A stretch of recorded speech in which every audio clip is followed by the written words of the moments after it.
I'm sitting here with Chris Sanderson and Martin Raymond from the Future Laboratory. Nice to meet you. Pleasure. Please tell us, what is the Future Laboratory and why did you found the company in the first place?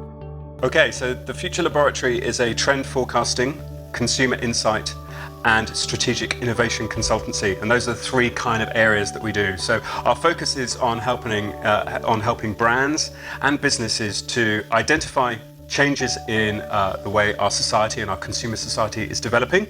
That's the trend forecasting bit. Is to then help them to understand how the consumer is also changing. That's the insight bit. And then the third bit is to help them think about how they map their future and future-proof their business so that they continue to have a successful business in the future. If you're an entrepreneur or work in a business or anyone interested in these things, why should you come there?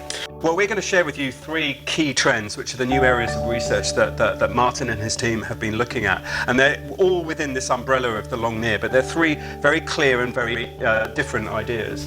I think the long near is, I think, for most businesses, one of the big structural and sea changes. So thinking about how you manage future and how you manage your brand's position in the future over the long term. So if you think about the businesses like Amazon and Apple, eBay, Google, pretty much within them they have structures and attitudes and outlooks that are about thinking about long-term future needs and objectives. Sitting outside that, there is, I think, a changing view of how we think about the world. So at the moment we talk about sustainability, we talk about ecosystems and the consumer in separate boxes.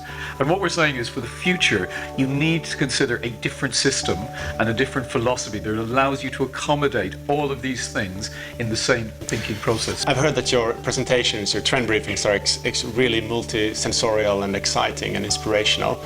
How, if I'm an entrepreneur or a business, what's your advice for coming to your trend briefings and maybe one idea for going back and disrupting the business that you're currently in? Well, you've kind of said it already. It's just we present an enormous amount of information within our briefings, and for us, it's almost, we accept the fact that they're a bit of a kind of a storm, almost a perfect storm of thinking and ideas, often too much to take in. The whole point being that you should allow yourself the opportunity and the luxury of having half a day away from your business to just be absolutely drowned almost in some new thinking and some creative thinking, because out of that, as it washes over you, a couple of ideas are going to really stick, and a week later, 2 weeks later, you'll start to refer back to things that we've brought to your attention that will be meaningful to you in your practice, meaningful to you within your current business scenario or situation, and they'll really help to strengthen a sense of purpose or a goal that you had, or to really start to make thinking that you may have had in a couple of ideas, start to bring it together.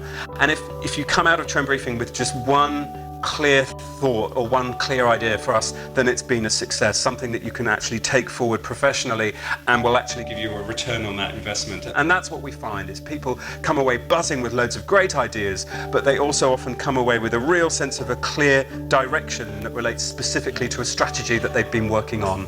I think it's exactly what Chris is saying. It gives you permission to think. And people have this phrase where they say, thinking outside the box.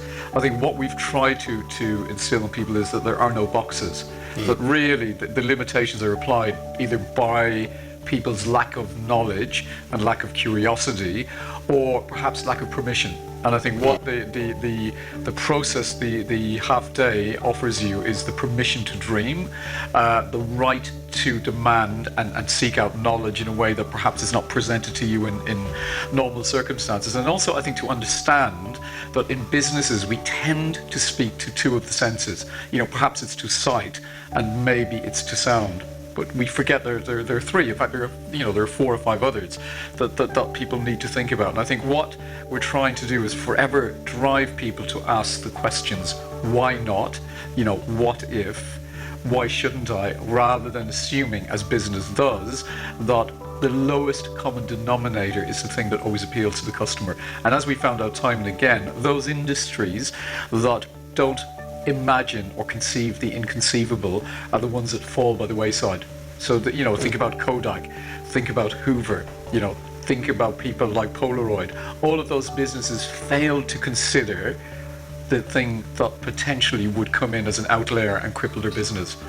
They saw it as a threat, and what we try to remind people in our presentations are that everything you see which looks like a challenge is an opportunity. It is how you dress it and how you negotiate it and how you bring it back to the market. And that's really what the day is about, is giving you the permission to dream in a space with other dreamers.